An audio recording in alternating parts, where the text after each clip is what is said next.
Good Bangla টিভির নতুন এপিসোডে আপনাদের সবাইকে স্বাগতম। আপনাদের সাথে রয়েছি আমি জনি ইসলাম। আশা করি ভালো আছেন সবাই। আমিও ভালো আছি। আবারও আপনাদের মাঝে নিয়ে চলে আসলাম নতুন একটা সত্য ঘটনা।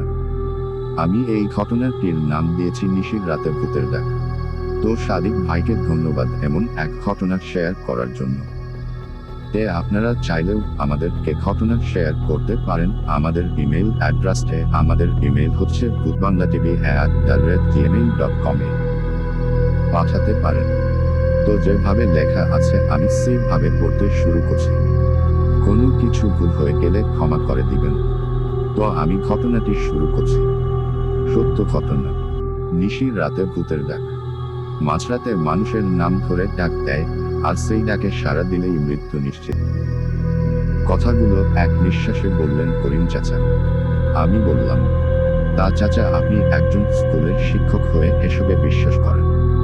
বাবা তুমি শহরের ছেলে, এসব তুমি বিশ্বাস করবা না।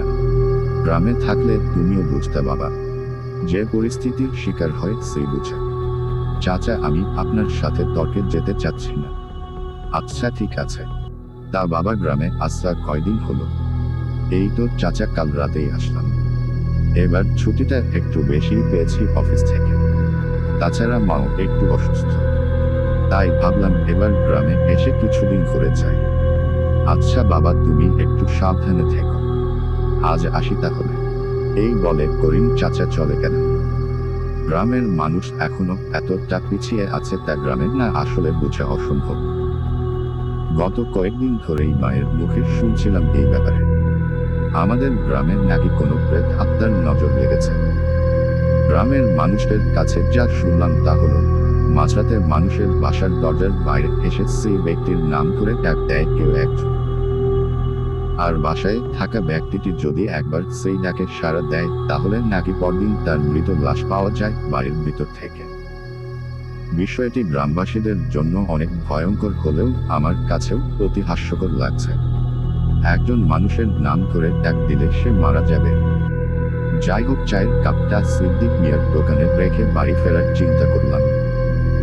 সিদ্দিক মিয়ার চা দোকানটা গ্রামের আড্ডাখানা হিসেবে পরিচিত। গ্রামটারও অনেক পরিবর্তন হয়েছে। আশেপাশের মানুষজনের মুখে ভয়ের স্পষ্ট ছাপ দেখতে পাচ্ছি। আসলেও গ্রামের মানুষ অনেক সহজ সরল হয়ে থাকে। তাদেরকে বোকা বানানো অনেক সহজ। এই মৃত্যুগুলোর ক্ষেত্রে এরকমটাই হচ্ছে। কেউ তাদের হয়তো খুন করছে। এসব ভাবতে ভাবতে এগুচ্ছি, তখন আমার হঠাৎ চোখ পড়ল রমিজ চাচার উপর। বিষণ্ণ মনে বসে আছেন দূরের আমগাছটির নিচে।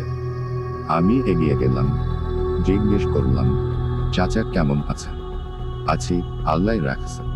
তা বাবা তোমারে ঠিক চিনলাম না। চাচা আমি আপনাদের গ্রামের হান্নান মিয়ার বড় ছেলে তন্ন। শহর থেকে কালকেই আসলাম। ও হ্যাঁ, চিনছি এখন।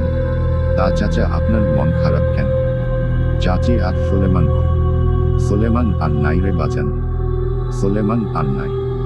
ওই নিশিরাত আমার পোলাডারে কায়রা নিল আমার কাছ থেকে। কি বলছেন এসব? চাচা শান্ত হন। কান্নাকাটি করে কি লাভ? কিভাবে হলো এসব চাচা আমাকে একটু খুলে বলবেন কি? কি লাভ বাজান? তুমি শহরে ফিরে যাও। গ্রামে খারাপ আত্মার ছায়া পড়েছে। এক এক কইরা সবাই মারা পড়ব।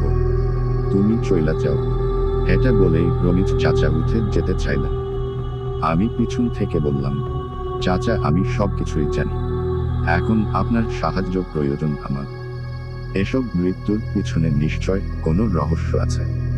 আপনি সাহায্য না করলে আমরা কখনোই এই রহস্য উদ্ঘাটন করতে পারবো না। তাই আমাকে সেদিনের ব্যাপারে সব কিছু বলুন প্লিজ।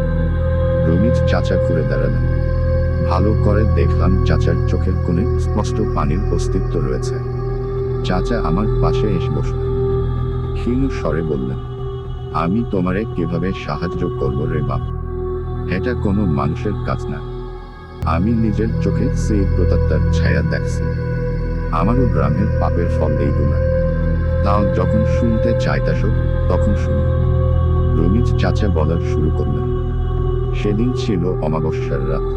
অন্যান্য মৃত্যুগুলোও অমাবস্যার রাতে হয়েছে, কিন্তু আমার পোলা টিটু এসব একদম বিশ্বাস করতো না। ও অনেক একগুঁয়ে প্রকৃতির ছিল। যাই হোক, সেদিন তোমার চাচি গেছিল তার বাপের বাড়ি। শ্বশুর আব্বা অসুস্থ ছিল, তাই আমাগো বাসায় টিটু আর আমি একটা ঘরেই ঘুমাইছিলাম। রাতে হঠাৎ মাঝরাতের দিকে কিসের একটা শব্দে ঘুম ভাঙ্গা গেল আমার। চাইয়া দেখলাম ক্যাডা যেন টিটুরে ডাকতাছে। আমি মিঠা বিছানায় বসার পরে দেখি টিটু ও ঘুম ভাঙছে। আওয়াজটা এই নিয়ে 2 বার ডাক দিছে।